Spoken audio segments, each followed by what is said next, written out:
Welcome back to the Intel Extreme Masters Cologne for 2013-2014 Season 8 season. Our first game of the day, the semi-final of the amateur tournament here at the Intel Extreme Masters, has gone to a third map.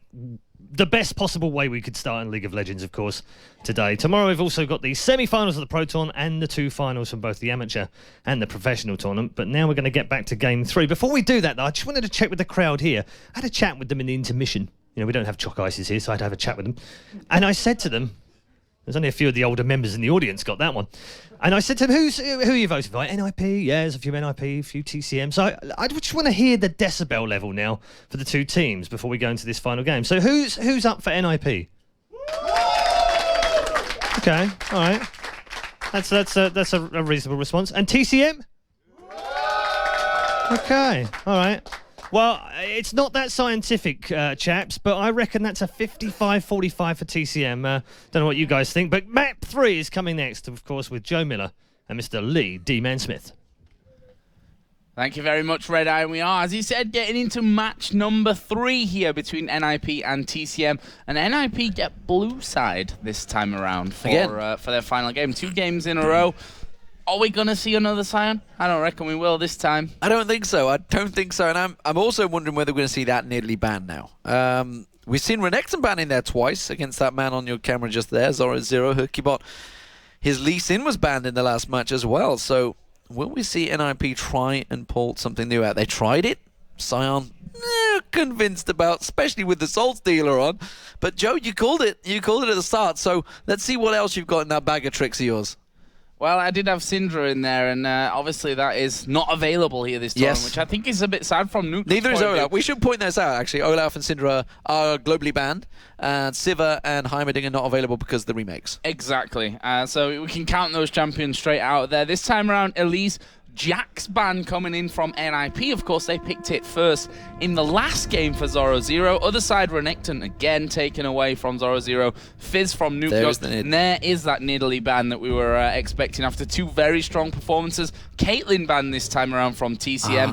And Shyvana, of course, a champion which we've been seeing more and more and more in this top lane, is going to be picked up here for Zoro0. And you know, it's just struck me. Gambit playing in this tournament. Shyvana is back. Probably going to be seeing Gambit play Shyvana. That's scary. Scary.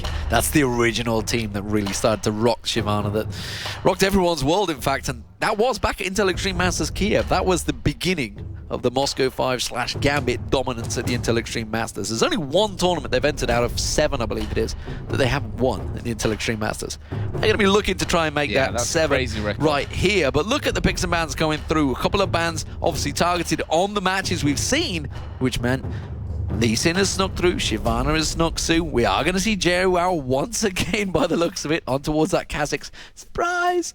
And Lissandra this time for the mid lane for Belgian Beast. Lucian once again picked up. Wasn't too convinced by Freeze's Lucian in the last game. Caitlyn, of course, is one of his favorites, which is why he's been banned. Used to be Draven, of course, before that, but that's not viable anymore. This time around, a switch. So we're going to see Jarvan in the jungle instead. Yeah, I think that's a good choice. This Volibear, I've not been massively impressed with it from Naruto, though. I think the Jarvan will probably have a bigger impact on TCM's game from that. They're sticking with this Varus combo, I'm imagining. They've just switched out for Kha'Zix, maybe wanting to get that now. But I think they'll probably end up with Varus in the team anyway. I mean, statistically 100% picked here from TCM in these last 2 games. Freezer's Lucian, just to touch back on that one, he ended 5-1-1, I believe it was, in the end. So overall, it was a good performance. I think the rest of the team didn't quite fit around Lucian's strengths from that. We'll see how it changes this time around. Alistair? We've seen, I'm trying to think who it was, Team Dark playing Alistair the other day. Myself and Crepo were practice casting, and I'm pretty sure it was Alistair that was played in that game. Was tremendous. However, it's going to be back to Dippers. Yeah, I mean, Alistair next to Annie, just click over for that one. He played it twice already. Yeah, and it worked well, and you could see so many times he was. How satisfying it is to land that flash Tibbers is definitely satisfying. Even more satisfying rest of the team if you're there with him as well. This is a good team from NiP. I like NiP's team here. We're going to see what TCM close theirs out with. Not going to be Garen, despite the fact he's got a new face. It's not going to happen, I don't believe it. Or if it did, it's basically TCM's way of saying, we're done with this tournament.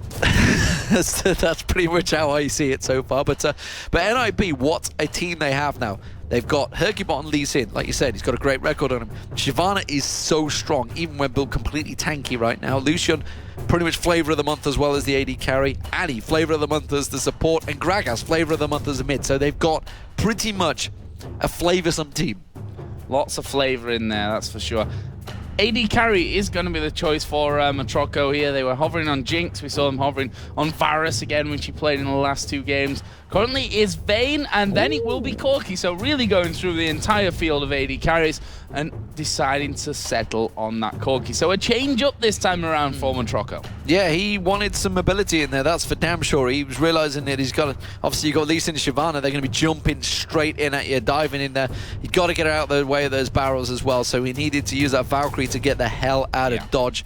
The tumble maybe from Vayne probably wasn't quite enough. Didn't want to have to waste that flash as much. Interesting. So we've basically got quite a lot of all-in from both teams. TCM, look at Kha'Zix, Jarvan, Lissandra, all going to be piling in, along with Lee Sin, Shyvana, Gragas is going to be belly slamming. Everyone's going to be piling in at once. These are going to be great team fights, Joe. Going to be great team fights. I'm wondering here about this lane phase and how that one's going to go, because if we look towards early game, Zoro0's had the better of JWoww. Nukeduck and Belgian Beast have been pretty even in game number 1. Nukeduck obviously had that advantage, but Belgian Beast doing a great job to farm up, probably because of the fact as well that Nukeduck had spent so much time on the move, as it were, with that Sion in game number 1. Between the 2 AD carries, we've seen that kind of, in terms of CS, Matroco has done a great job, but when it really comes down to it, and you know, you look towards the end of the game, and then you look at the CS and the kills, it's definitely Freeze that's had the upper hand on that side of things. So now it's a brand new game here coming into game number 3. NiP, hopefully they've learned from what they'll have felt they messed up in game number 2, where they had a clear lead, were able to throw that one away, then get another Baron, then throw it away even further than that, and end up losing that one to bring us down into game number 3. But we are going to be jumping into game, guys. This is the final match between NiP and TCM for a place in the amateur final, where, of course, they will be playing that one tomorrow up against the winner of our next game coming up, which is SK Gaming versus Copenhagen Wolves. So the last 2 games are anything to go by. NiP probably going to start off strong in this one. The question is how TCM weather that storm. Well, so far, the red team has won both matches, so we'll see whether TCM can continue with that. We haven't seen any level 1 engagements just yet. It's been very patient stuff from both teams. Mithy just building up that stun. And remember, both teams do have quite a lot of all-in. As it is at level 1, I would give it to TCM, which is why they're probably being met with confidence. Zoro's 0 confidence right there. He knew exactly what he was doing. Matroco is like, I'm going to check this push. I have no trust in you. And sure enough, puts that phosphorus bomb in his head. Barrels rolling on through. TCM get that vision on the blue buff. What they're after. Are we going to see a rotation? No. They are all going to back away. Don't feeling that confident. So we are going to have a standoff. So, Ninjas and Pajamas, they have been stronger, I think it's safe to say, in lane phase for the first 2 games. Can they continue that dominance? Will it continue to happen? And if it does, will they actually finally manage to, close the game out in fashion, or will they just let it dangle, let it trickle through? Because again, TCM have a pretty good late game team. So this is probably the most interesting level 1 that we've seen so far. I mean, game number 1, they switched and basically took each other's blue buffs. This time around, we see a 4-man NiP strike team, let's call it, waiting around the blue, but TCM are there as well, so we could see an engagement. This would be 4-on-3, and we are going to see them go through. There's a stun onto a Naruto. He's burst very, very low, and he's getting ticked away from the ignite. It's Mithy that picked it up. Freeze actually flashed in to try and get that one. Well, I mean, I don't know if it's a waste or not, but a flash nonetheless was used, and he didn't get the kill. A kill would have been great for Freeze, but unfortunately it wasn't. It was his support, Mithy, that got first blood. And will that actually counter much? Because Mithy's not going to go back and buy just yet. He can get that Philo Stone maybe early on. Something GP10 going early on. I don't know what he's going to use it for. Freeze would have been ideal for it. He would have probably gone straight back, got that second Doran's Blade. But instead, we are into the laning phase. And it's actually standard meta, Joe, once again. So this is almost like I tell a lie. It's not, is it? Because Belgian Beast at the top against Zoro0, and we see JWoww in the middle against Nuda. So the other factor in that first blood as well was the fact that it was Naruto that went down. Now, Yes. that meant that he couldn't just back off and go towards his red, so he's not only behind a full blue buff here, it means that he also is going to get his red later and also won't have the time to get across and steal away that blue buff. So 3 buff control from the very start here with a first blood for NiP. Couldn't really have gone much more perfect, I suppose, unless that kill went over to Freeze. Naruto has a chance to get in onto Zoro0 now, though. Yeah, he's going to try and counter it. He has got the Damacia standard drag in there at the moment, so he can manage to get straight in on towards it. Zoro0, though, is going to be the target. Can he go for it? That's the question. Can he land it in there? He's going to go in there. It's going to be the stunning slide through. Gets the knock-up combo. But have they got enough damage to finish off Zoro0? The health pot is chugging. He's going to get to the tower, and he is safe. I'll tell you what, the balls on Zoro0 there, not to flash. He gets knocked up. Well, speaking of balls, he's in this tournament, but... That's true as well. But not using the flash in there. Matroka going very low. Freeze goes in. There's a dash forward, but couldn't quite get the damage down. The barrier used, and now Freeze and Mithy both very, very low. Freeze concentrating on Barney D. The stun went down on towards Belgian Beast. Can Freeze get away? He dodged in towards the grasping roots, but Belgian Beast going low. Yeah, and Mithy gets the kill. Matroka chasing down now. Barney D moving in. And in the end, they've both got away from this one and picked up a kill and almost took Matroka as well. Wow. Wow. That was some crazy turnaround play there, right there. And now they've caught the kick on towards Naruto. He's forced away again. It is a nightmare for Naruto here. He's not able to pick up anything in that jungle right now. And now he's being forced away from trying to just pick up any assist gold as well. Zoro0 and Herkypod are dominating this top lane. And Ninjas in Pajamas, they have full control this early on, just shy of 5 minutes. They've already got 1,000 gold advantage, and the 2 kills on Mithy, who's still yet to go back and spend that gold. 1,000 gold on him. Looking incredibly strong here, and Mithy, all credit to him there, sticking around, not trying to escape, knowing how much damage he could do, knowing how much damage he could take. Picking up that second kill. He's got 1,000 gold, as he said, to go back with. Freeze has come back into the lane with a Vamp Scepter, now added into that Doran's Blade from the start. And now Naruto and Hercubot fighting over the big Wraith, and it goes to Hercubot. Even more of a kick in the face for Naruto. Spirit Stone straight out, Side Stone rather, coming straight out from Mithy. That's going to help him out wonders, because he's not going to be able to, didn't have to pay for all those wards that we see Barney D having to do. Nevertheless, it would still be great to have Freeze with those 2 kills instead, but it doesn't matter. Wow, this game is progressing at a fast pace, just like Game 1 did. NiP managed to speed that one up. They managed to get the 2 towers down by now, of course. 5.5 minutes gone to this game, not quite turning that way. JWoww, he's been the man that's kept them going a number of times in these games. Can he do it again? He's once again on his Kazakhs. He actually plays it differently to how the current Koreans are doing it. They've actually gone back to start evolving the W, which is the Void Spikes, getting that larger wave, so we can get the wave clear in there quicker. So it's interesting to see how JWoww does it completely different. He goes for the Q, E, and R evolution. I think he uses the E last as well, the jump last, which is, again, completely different how he plays it, but it seems to work out well for him on the Kazakhs. Yeah, I definitely can't argue with him at this point of things. Obviously, he's, I think we can say, being the shining star in this TCM team so far, but they're going to need another shining performance from both sides to get this one going. As Nuke throws out the barrel and, well, in fact, use that ultimate up just before he goes home to clear that wave. He's 43 CS to 43, so they're pretty much bang level on that one. He's kind of home. Picked up the Fiendish Codex plus a second Doran's Ring and Ward and Pot. Yeah, aggressive stuff from Lee Sin as well. Hercubot getting that double Doran's in there, so he's looking still to see if he can assist, get those kills in there. He's picked himself up a ward, of course, because what else does Lee Sin need? He just gets that ward and he can zip around the map. Meanwhile, Naruto, who is hurting, you can see he's 2 levels behind Hercubot right now. All gone down from that first blood. And then the counter, so Hercubot once again looking to punish Naruto's jungle. He's going to come around to these golems. He may actually get there just at the right time as well. Throws out the kick any second. He is not quite going to land it.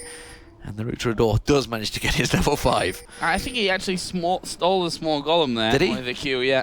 Picked up the gold from it. So, nice little steal from him. Level 6 now. And as he said, level 5 for Naruto. This blue buff here going to be done by JWoww. This time around they're able to secure that one after it went over at level 1 with the first blood for Ninjas in Pajamas. Meanwhile, this top lane, Zoro0, Doran Shield, now got the Doran's Blade added in as well. He's going to be farming between the towers here just to add a little bit more misery to TCM. Yeah, this is something that's probably going to be a thing of the past, I guess, once we start looking towards Season 4, because, you know, farming between the towers, proxy farming, whatever you'd like to refer to it as, is potentially not going to happen anymore. There is going to be a fight developing, but I don't think they're going to go too aggressive for this one. NiP should back away from this one. We already saw Kha'Zix as well making a move towards it. So actually, they're going to stick around. They want this red. Have they both got smite available? Yes, they do. This is going to be a smite fight for red. And pulling it right around the back of the camp here from this one. The small lizard's been taken by TCM. NiP want the juicy prize and get the juicy prize. Red buff going to be taken here by Hercubot, and he goes in. He's still there here, harassing Naruto. Kicks him, knocks Belgian Beast up, almost landing the Q there to maybe follow through for another go. But Hercubot here playing an aggressive Lee Sin jungle to absolute perfection. Now he needs to escape though, and in the end, uses Flash there to get away. Yeah, little bit of overconfidence potentially from Hercubot there, knowing his Lee Sin mechanics, realizing he was gone a little bit too deep. And Belgian Beast, though, was also preoccupied for a long period of time there. That's going to put him behind in lane against Zoro0, who'd returned and pushed that lane a lot earlier on. Naruto looking to try and counter, go and get that red steal of his own, and actually he should get it, because we can see Hercubot's over, helping out, gave the blue buff to Nukeduck there, so he's not going to be around to help stop this red. Yeah, that's going to come around the backside. Naruto. Oh, they know he's there. They pinged him. That one. Oh, and he's low as well. Look at this. He's at half HP. He's going to smite, but there is Tibbers. Nukeduck does pick up the kill. Mithy looking for a sneaky hat-trick there, I think. But they've managed to sew him up and get that red buff back as well. Freeze didn't quite get the assist there with Cullen. You could see it coming from range. Really wanted to get in there, but the damage was just too strong. And that, well, if that leads to a dragon, that was a great move. And that's simply Naruto trying a desperation move. I guess you could say maybe trying to counter, trying to read the game as well as he could, but he simply got spotted by the ward coverage that NiP had, and vision is key in this game. Vision is key, and that's something that NiP did in game number 1 and game number 2 as well, while they had the chance so well. And you see the bottom side all blue at this point from NiP side of things. Nukeduck with a double buff on, just completely missing that ultimate, but Hercubot coming in as well. There is Jarvan from the side, and Hercubot knocked up under the tower. JWoww says thank you very much for the kill and the red buff. Brilliant turnaround. That's what they needed. Naruto finally gets into level 6 as well. That barrel, I guess it's tricky to pin down a guy that can jump away from it so quickly, and that's exactly what JWoww did. Pounced correctly in towards it, which gave him also that little bonus that he gets with managing to single out a target. But as it is, Belgian Beast back in that top lane. He is quite far behind in terms of farm. We see that Zoro0 is moving back in there. Sunfire Cape almost completed. He's just going to continue that way, and suddenly the damage will start stacking on as the levels develop. JWoww here is trying to bait once again. We saw that in game number 2 that really started the whole comeback thing going in this top side once again. So I'm trying to bring him in. Has to jump away from that one though, knowing that Naruto was already moving away. Naruto, by the way, 10 CS behind. He's a level behind Lee Sin right now, which, considering the horrible time that he's had, is not that bad. No, he's not done too bad. He's still like probably a good level and a half behind though on Hercubot, but that kill assist would have helped. Was certainly freeze down this bottom lane. We haven't really had a chance to look at the AD carries, have we? We can see again it's another 10 CS advantage built up, and we'll look at this. Nukeduck and Hercubot coming down here. There is 4 members of TCM also gathering here. That's a great grasping route, exactly what they required on Nukeduck. But now, can the rest of the team close in? Naruto coming around the side. Gragas should be able to slide away. Yes, he does that. And TCM reacting very well there. But look at the top again. Zoro0 farming between the lanes. Yeah, and that was something that they did really well in game number 2 when they played the red side, was this pink ward inside of their own tri-bush. It caught Nukeduck, must have been 3, maybe 4 times coming down towards this bottom lane to then back away from things. Eventually you're probably going to lose the tower from that movement, but it also means that Nukeduck's not keeping up with the farm if JWoww's left alone there in that mid lane. We'll see how that one all decides to work out. Nukeduck must be sat on a good chunk of gold again here from on this one as JWoww dives in onto him, and Nukeduck is sat on 2,000 gold. Something that he did in the last game as well before he went really home and picked up that Medjai's and the needlessly large rod. He was sat on a massive amount of gold, and that's what he's doing here again. He's actually going to try and get away. There's the flag just to annoy him, and Nukeduck says, well, since you did that, I guess I'll stick around for another wave. He's got to be careful, Nukeduck, because AP Gragas is very squishy. And JWoww, if he can get that unseen threat proc and jump on towards him, will burst down quite a lot of hit points. But look at Mithy's coming around the side, spotted by the ward. They do back away from that one. He's got to be careful. JWoww's got that Brutalizer in there. He will do a heck of a lot of burst damage on towards Nukeduck if he can get in the right situation. And that's what he's looking to do. Actually, he's going to be gifted the blue buff as well. So I think they've kind of switched it around from the last two games and said, we need to put all our eggs in one basket and pile everything onto JWoww. Get him as fed as possible. Give him everything he can. And so far, can't really knock that one. I mean, he needs to be more involved in these fights. Obviously, got himself that single kill up until now, but this whole time that he's got going on, he's working out in his favor. We can see in the top lane as well, Belgian Beast, who is the normal mid laner, of course, playing up again in the top lane here against Zoro0 Shyvana, who was once again inside the two turrets. Has gone for the red buff this time around. Rutherdoz there doesn't have smite, but he's able to get it anyway. Managed to get it. Oh, Zoro0 having to use that ulti to just pounce away as well. Baron, of course, not spawned yet. Will be up in around about a minute, so he didn't pull any aggro or anything there. So they've got to start dealing with him, though, because Zoro0 has been farming between those two towers the whole time. And well, Belgian Beast can clear those waves. You can see clearly that Zoro0 is starting to develop a bit of a healthy lead, because while he does it, he takes the golems as well. He was around there trying to take away the red. If it wasn't for Naruto happening to be around there knowing the timings, they would have lost the red buff as well to a top laner. And, well, last time we saw that on a Shyvana, well, it was Darian, wasn't it, for Moscow 5. And we might see more of that. We might see more frankly, of that. in this event as well, with Gambit obviously back to their roots now, with Edward making the trip back over from the over the Atlantic, not from the Atlantic, back into the team, and really excited to see them in action a little bit later on today. Of course, we've got 3 more best of 3s coming up after this one, so cancel all your plans for Saturday because you're not going anywhere. You're watching League of Legends all day. NiP, you want to make sure that this red buff is secured, and Naruto did come in for the last pickup, so he had a timer on it, but in the end, he wasn't there anyway. NiP hold that one. They hold also onto a 2,700 gold lead at this point, and that's going to grow here as they take down the first turret of the game. 15 minutes in. Exactly. This is probably the longest those turrets have survived in this best of 3 so far, but it is unsurprisingly Zoro0 that takes it down first, because he's been pretty much between that tower for the whole time. He's finally decided to take it down now. Sunfire Cave's complete. There it is. JWoww jumping on. That's the combo that I could talk about. And he only landed 1 claw in there along with a basic attack, and that cleaved Nukeduck down quite heavily. He's going to have to try and maybe either go for a Zhonya's Hourglass, something to just try and deter JWoww from doing that in future. Oh, Mithy putting that ward down right on top of Naruto, not being able to clear that one out. JWoww, well, he's going to eat those barrels. That's going to not help him. Explosive cast being used out from Nukeduck. That's interesting that he's putting it out. He's got the blue buff, so it's going to be a quick cooldown. Yeah, going to be coming up very quickly for him, that one. And that's important because the dragon is available from this one. He wanted to do as much damage as he possibly could to them in that mid lane. Mithy, that's not as sneaky as you believe it is. There's a ward right where you stun Naruto there, getting hit by the barrel, but it's Dragon that's really going to become important here. We see it was started off, it was stood on top of ward, snuck around the corner so that it's out of range of that pink ward. Great positioning there from TCM to make sure that they hold the vision of that Dragon area. Right now, you know, that barrel in the end was used for nothing, because even though he pushed them a little bit out of the lane, he didn't manage to pick up Dragon. But here we see Zoro0 going in on towards Belgian Beast. Again, not quite enough damage to high mobility. Thanks to that claw, gets Belgian Beast out of trouble.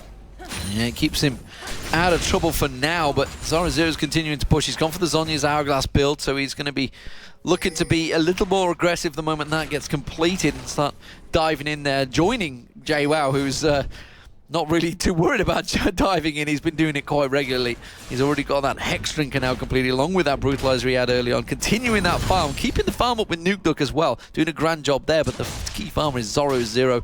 who's just motoring ahead. He's been picking up the golems most of the game. Now he's forcing Naruto out. They realize the jungler is at the top of the map, and NiP, realizing the situation advantage, are going to go for Dragon at last. Yeah, it doesn't matter how the ward's tucked in this time around with Naruto nowhere near the action. This will be the Dragon for Ninjas in Pajamas. Nicely finished off. That's a 5,000 gold total that they are now in the lead in this game.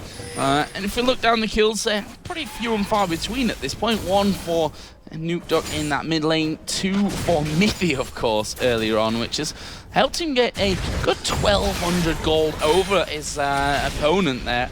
He's fought Barney D for TCM, which of course turns into the item. He's already got Ruby Sightstone already completed in there.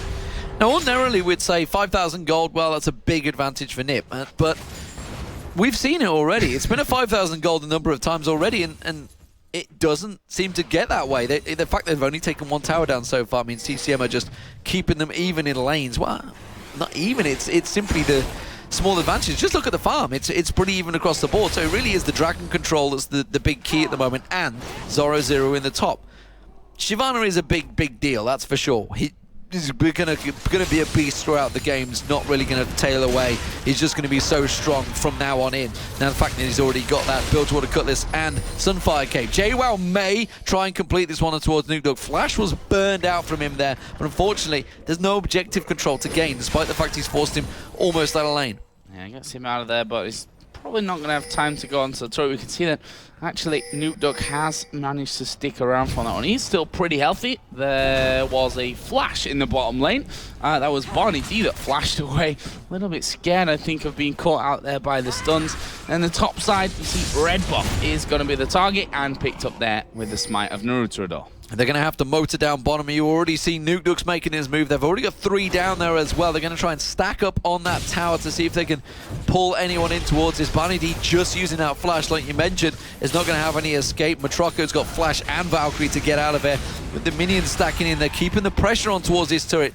Mithy just ready and waiting. Hercubot wants to land that Q, get the Lee Syndrome diving in, but here comes a teleport now. Belgian Beast comes in, locks up Hercubot. They're going to manage to get the armor piercing shred, and TCM pick themselves up a kill from nothing by finally using that teleport. I'd almost forgot that he got it again. We saw him in game number 1 doing the same as well with the Gragas that they had there, which, again, we mentioned at the end of the game, didn't really do much with it, but this time was certainly a lot better. Look at Naruto here, being chased down by the Dragon, and there is the finisher. Zoro Zero is going to find his first kill of the game. He's been kind of teasing that one as he gets himself another free wave of minions. It's going to crawl back off into the jungle. Meanwhile, Barney D at the bottom, no flash available. We saw that one burned earlier on, and NiP take advantage of that as well. Just as TCM get themselves a pick, now the mid lane's in trouble. We do see Shyvana coming around the backside of JWoww. He's on the turret, he's trying to put the damage down, leaps away. He has evolved that leap, so he is going to get safe and uses the little bit of stealth that he gets from his ulti. Belgian Beast starts to turn it around, not going to lock him up on the tower. That's going to be the mid lane turret going down. It's 2 turrets, 5 kills, NiP in control once again. Yeah, and it's going to be 3 turrets here. Bottom one taken as well. And there is 7,300 gold. The total separating these two heads.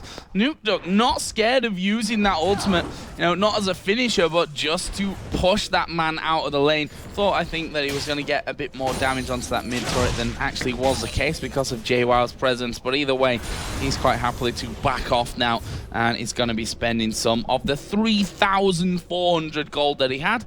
And there he is. So Rabadon's death cap is the pickup for him. Top lane, we should mention Shyvana. Sunfire Cape earlier, now is a Blade of the Ruin King as well.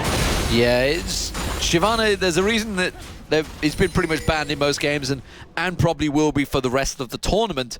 It's because he's such a strong top laner right now. Look at the farm between them. He's dominated Belgian Beast in that top. Naruto is going to try and come and deal with it. This is how they tried to deal with Zoro Zero in previous matches, how they dealt with the Jax. But again, even then, it's so hard to pin down. He's got flash, he's got ultimate, he can just zip away from anything as well. Mobile, tanky, damage dealing. There's not a lot really in the negatives for Shyvana right now. really isn't incredibly strong on this patch, that's for sure, as the Q lands onto Barney D. We've still got 1.5 minutes for the Dragon. NiP doing somewhat of an early setup from this. Mithy, we heard him earlier on popping that Oracle's Elixir. Barney D doing the same here, so they're going to exchange a few wards with the time, with the countdown almost to that Dragon coming in here. Almost a minute until that comes up, so it gives them a bit of time to look at the items. I want to look at the AD carries because we've not really talked about them too much. They've been relatively quiet apart from that kill going down there for Freeze earlier on. A much needed kill I'd add after Mithy got the previous 2 to that one. Trinity Force Flame, Bloodthirster looking like it'll be coming up next. And almost identical the other side. Vamp Scepter missing though at this point for Corki. That's a merry-go-round that Zoro0 has just done purely by moving to the bottom lane and back to the top. Belgian Beast followed all the way down, realized he's got to stick with him, and has just gifted up a bunch of farm and a little bit of pressure on towards that top lane. Meanwhile, they're culling on towards Naruto, keeping him back away from that turret. They're going to get some good pressure down here. They should be able to strip about half the hit points off this turret in this wave, and they back away. All just little tiny bits of positioning and pressure being posed around the map. And again, the top lane turret is just being massaged down by Zoro0. And they've done that so well here, the whole positioning game, NiP. Outside of a couple of slightly dodgy ones, let's say, but overall their positioning has been really, really strong. And again, they have just shoehorned their way straight into that one as Naruto going a little bit too far forward from this one. He's going to take a lot of damage for that. Half of his health pretty much missing. His Belgian Beast again attacked by Zoro0. Loses just a fraction of what he's dealt, and he's quite happy to send Belgian Beast back in, finish off that wave, and have a go on the inner turret. Naruto, half HP as well, realized I think that he can't stand and fight with the Shyvana. He's going to back off. Zoro0 gets himself another pair of golems. Yeah, Belgian Beast is just like pinging it away. It's like, I cannot trade with this guy. I need help. Meanwhile, the rest of the team are like, well, we're losing mid-turret. What do you expect us to do about it? We've got to hold on and we lose an inhibitor. It's becoming a problem, and it's a problem they've got no answer for right now. JWoww may have to go up there, but he's thinking, I don't trade too well against the Shyvana either, so I don't want to be involved in that fight. They're going to try and lock out that red, but look at Nukeduck. Maybe he's going to try and steal it instead. We're going to see JWoww jumping towards Explosive Cask used defensively to force him backwards. Dragon, meanwhile, was picked up by NiP, and now they're in a 10,000 gold advantage. Oh, they're trying to lock down Zoro0 up at the top, but quite frankly, he's able to walk from that one out. I see that Mithy is waiting. Stun charge. Hercubot in the back. Nukeduck is now coming down as well.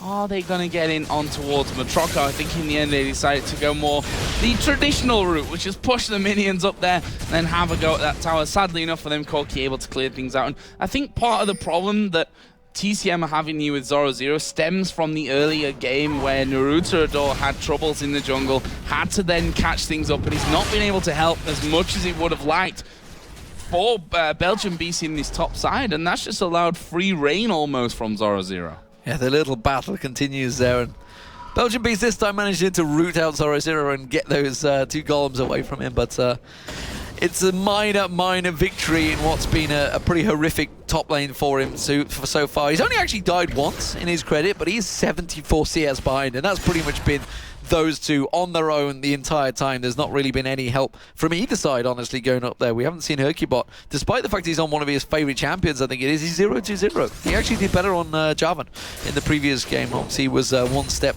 better than 007. This time around, I've got to be honest, NiP, I talked about it in the picks and bans, how they've got pretty much a bunch of champions that are flavor of the month and actually work as a pretty good cohesive unit, and they seem to be working that way. They've won the lane phase in all 3 matches so far, so there's no doubt about that. They've won it pretty dominantly. They've now got a 10,000 gold lead. What are they going to do with it? They've got 26 minutes into this game, 4-0 up in turret. Barely any vision for TCM this time around, but again, people may be getting caught out, but Hercubot's going to come in and help. Yeah, and this is the thing. Look how strong Zoro0 is. He's fighting against 2 of them. He's going to ulti in for this one. Hercubot didn't actually land there, but look at Naruto on Belgian Beast. That was a 2v1. That was all Zoro0. Yep. All Zoro0. Pop the old team. Like, I'm going to have all of you. If Hercubot actually would have safeguarded on him and maybe used the ward and kicked one of them back, that would have possibly been a double kick, because it could have kicked them both through it. But nevertheless, it's a turret in the top lane. The rest of NiP are there. It's now 5-0 in turrets. The gold keeps on funneling. it's Lemon Dogs right now. That's all it is. It's just slow, dominating control. Finally, they're exerting that pressure. Yeah, it's that whole step-to-step plan that they're going for, going turret to turret, slowly but surely pushing their way towards the Nexus. Very a tutorial-style League of Legends here, I think we like to refer to it as, actually, is the proper English, my native tongue, believe it or not. As Freeze there going to get himself that red buff, he's now working himself up to, I'm going to guess, that last Whispering from this one. He has been going Infinity Edge quite a lot, I have to say, throughout these last games, but I think the last Whisper is going to fit in towards the kit that he's going with here a lot stronger. As Nukuk also getting that red buff. He's, since we last talked about his items, added in a Void Staff.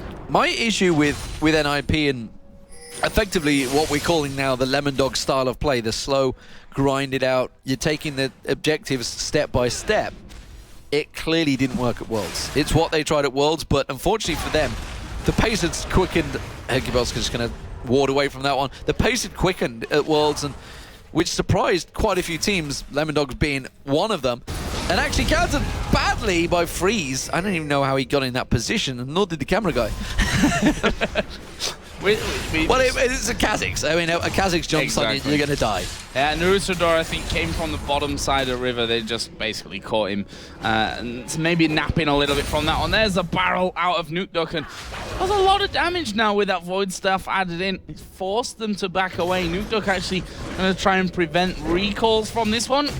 Not quite quick enough there to explode that barrel on towards JWoww, but he's quite happy to push straight up that middle lane here. Hercubot is clearing out a few wards. There's a pink ward down from Mithy in the corner bush by Baron, plus he's got that Oracles running as well.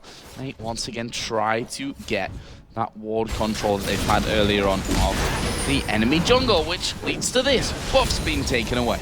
Yep, taking full control, slowly grinding down TCM, and TCM are just literally in the exact same situation they were in Game 1, Game 2. They got to hope that NiP once again makes some mistake, get a little overconfident, overstep the mark, and maybe this is a chance at the bottom, but they've got good ward coverage. You can see Mithy's been around, placed all those pink wards, cleared everything out, another pink ward goes down. They have full vision control, and that is what they need. That's what they missed in Game 2. That's where things turned around badly for them. They had that little two-man split off that didn't work out for them this time around. They're going again. They're trying to pincer move on Nukuk here. Pincer moves, the bane of NiP's last game. But they may just catch Mithy out from this one. He's going to be able to stun down, flashes away from the knockup of Naruto. Now Freeze joining the party. Naruto being hammered down. There is the culling coming out, but it's not really helping. JWoww jumped back in on towards Mithy. He's going to stealth up once, turns back around. Is he going to be able to get away? No, he's not. Hercubot gets that, and Barney D trying to save his teammate will be a second victim, a double kill, and you're not getting away from Zoro Zero. And just like that, 4 men taken down for the 1, and Matroko, he's not out of this one just yet. Shyvana coming in. There is the Valkyrie to get back behind the walls of the base, but that leaves pretty much every single lane open. Obviously the mid lane going to be prime target from this one, with those minions now working their way up. Zoro Zero doing a laugh at the end there. Poor old JWoww. I think he'd forgot that Lee Sin was in the game. He was like, it's alright, I'm going to do my damage in stealth. Wait. Bugger. I've been completely caught up. There's the ace coming out, and Ninja Pajamas this time around, not due to any fault of their own. TCM actually went aggressive for some reason around. They thought they'd got a thing. And how many times have we said it? We said it in the commentary right there. The bane of people, teams' lives. Pincer moves don't work in League of Legends. Teams are too wise to get around it.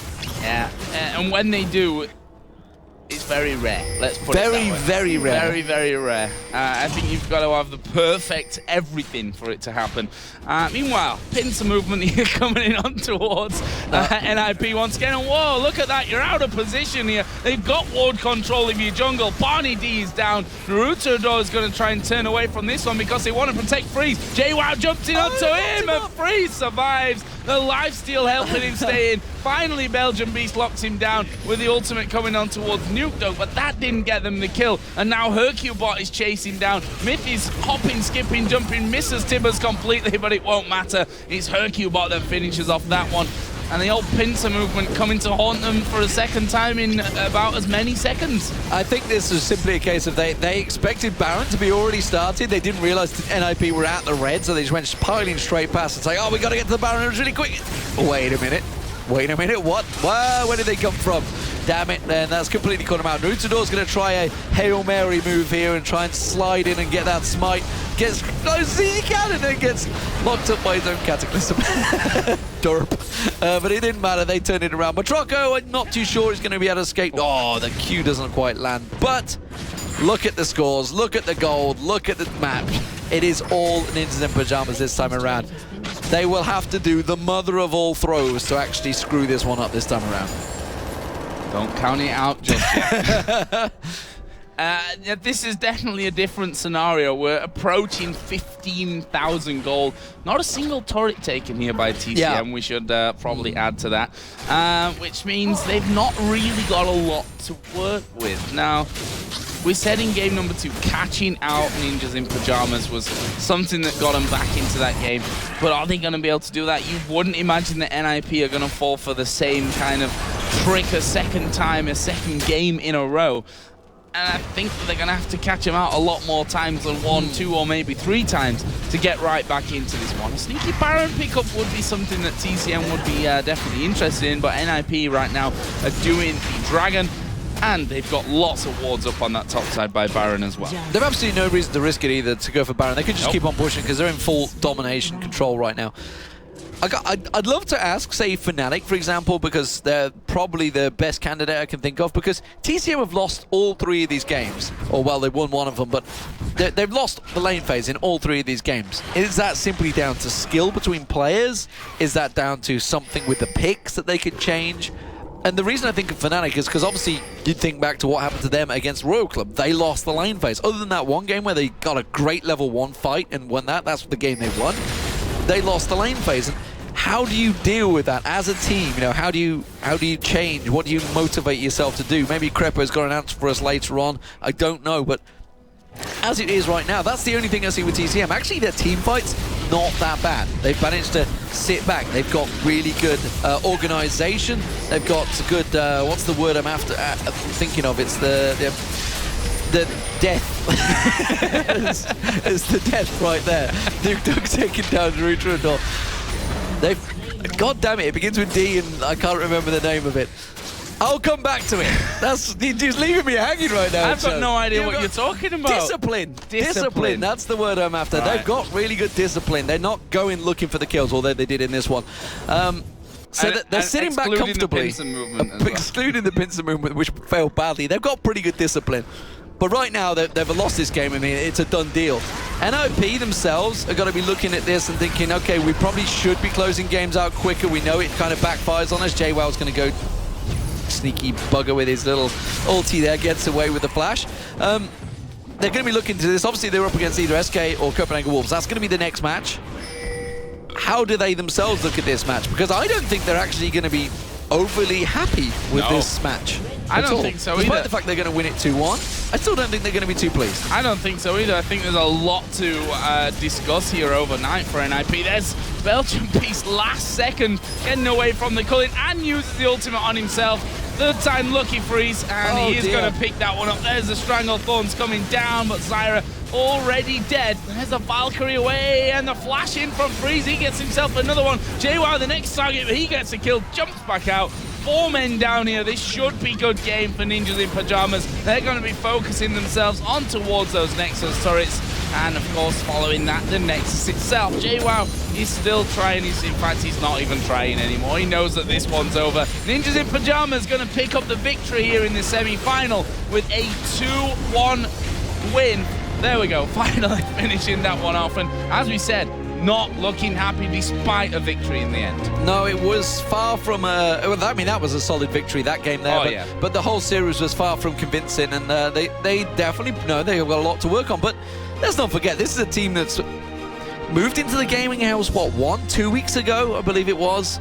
So they've not had a massive amount of time together. They're just still gelling as a unit. They know each other, of course, from the LCS summer season because everybody was playing in there, but they were on opposition teams. Now they've got to get used to that teammate and what he's going to do, what the situation. We saw it with NiP in Game 2 when he flashed Annie Tibbers, caught 4 of them out, but the rest of the team weren't quite on the same page. And, you know, when you got to get those moves caught out.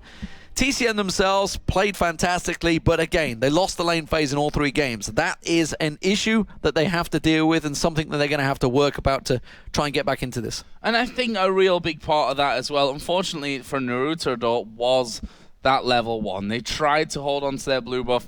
They ended up losing out. Speaking of blue, Everton are better than Liverpool.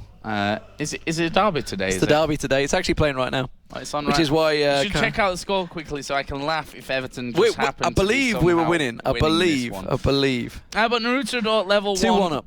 2-1 up. That's good for Liverpool fans. You didn't see that, did you? Oh, no. Not a problem. But yeah, level 1, it wouldn't pear-shaped for them. Naruto wasn't able to get a blue buff, was slow to get his own red, wasn't able to help out in the top lane where Shyvana was just running absolute wild. I mean, just to go down the scoreboard here, 2-0-4 for Zoro0, 5-2-5 for Hercubot, 6-1-6 for NukeDuck, 4-3-7 on Freeze, and 2-2-8 for Mythion and Annie. Across the board, they were picking up kills, they were playing well, they're miles ahead in farm on every single angle, and, well, that's it. It was just a great performance in Game 3, but Game 2 is where they're going to focus their attention when it comes to analysing this one. Yeah, they threw it twice. Yeah, badly for them. Badly, and they made sure they didn't do it in Game 3, and to their credit, they didn't. But it was actually TCM that kind of screwed themselves in Game 3. You know, that, like you mentioned, that pincer move, it just didn't work. It never really does. I think I've seen it probably once in the last 100 games, maybe, and that was actually happened to be the other day in Korea. That's the only time I've ever seen it work in as many games as I can count.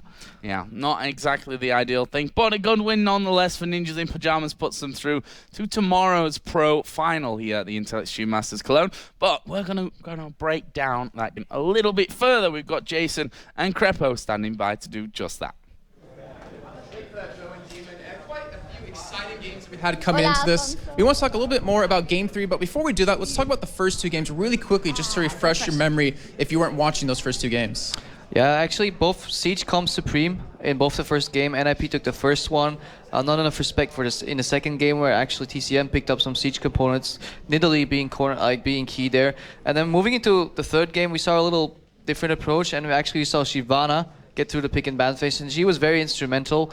I was talking to Deficio, or we were talking to Deficio rather backstage, so not to steal his analysis for my own. And he basically correctly pointed out that, in fact, yeah, Kha'Zix couldn't lane against Shyvana, was forced to go mid. He ended up laning against the Gragas, couldn't really gank the Gragas all too well. And the Naruto, as like we were talking about that earlier as well, he thrives on getting kills together with JWoww, and he couldn't get any kills in mid because Gragas is too mobile.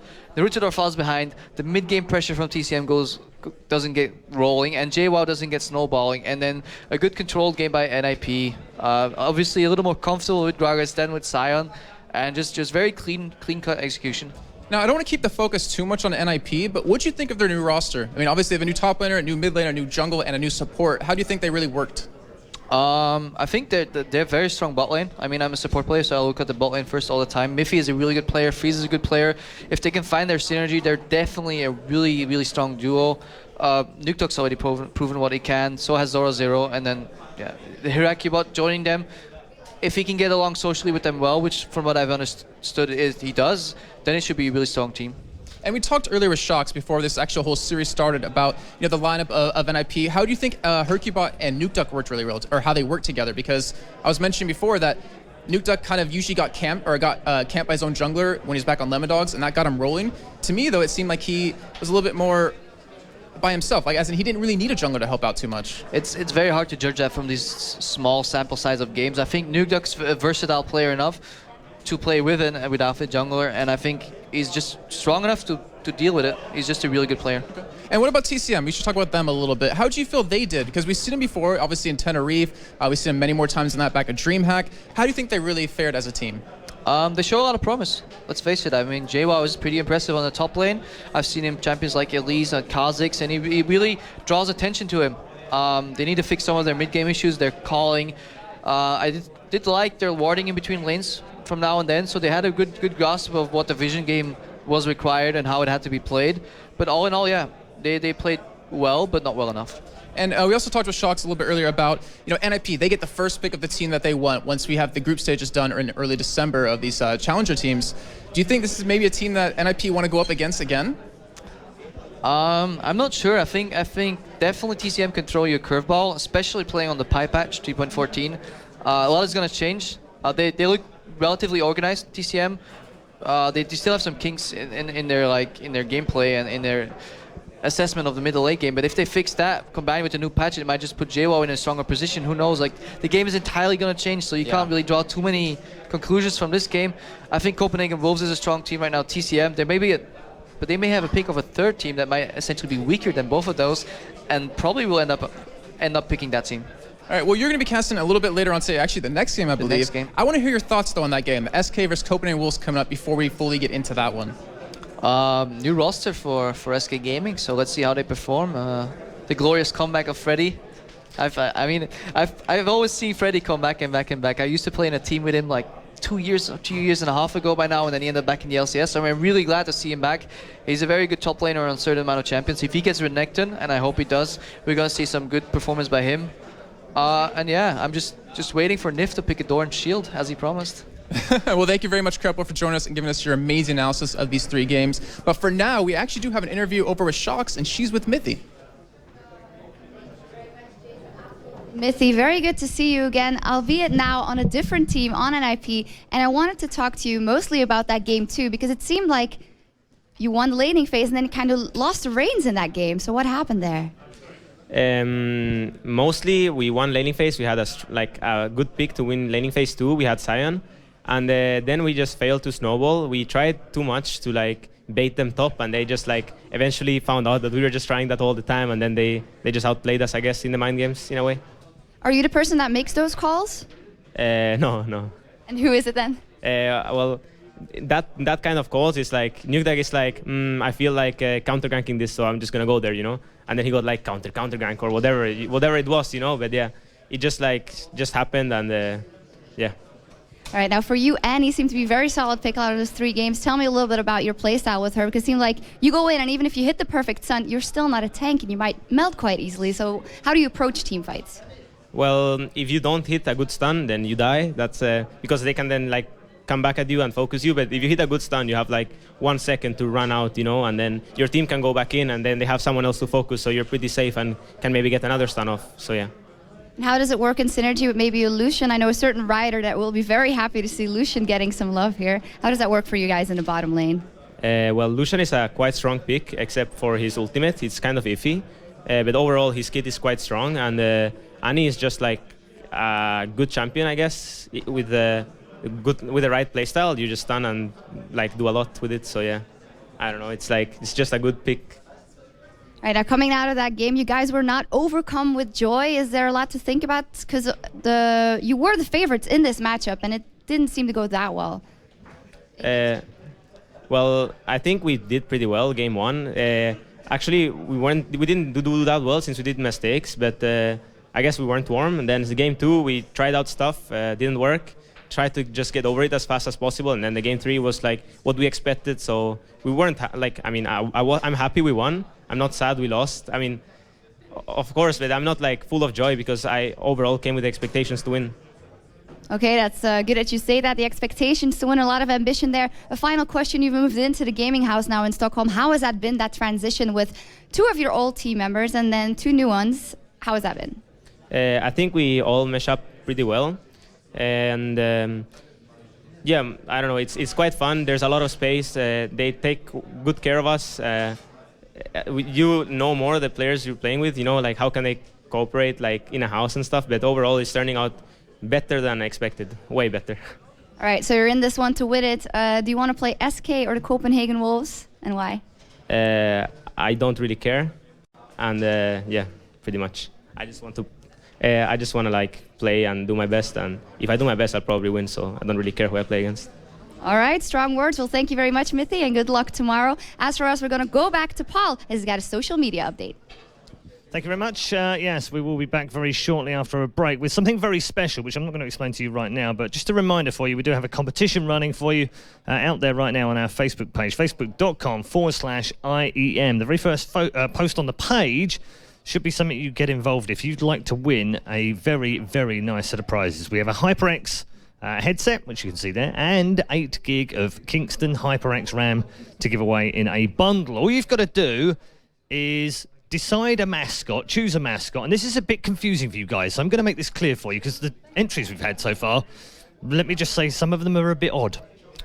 A mascot is something that, represents the team. It could be a teddy bear, it could be an animal, it could be anything. What it cannot be is a Kassadin with an Alex itch on his head. That's not a mascot. That's don't know.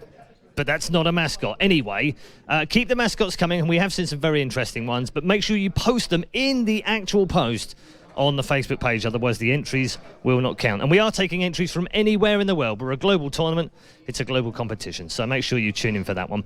We are going to take a quick break. When we come back, however, we have some very interesting guests for you. We've got a fantastic weekend of League of Legends, but we've also got a fantastic weekend of some very exclusive interviews. We'll see you after the break.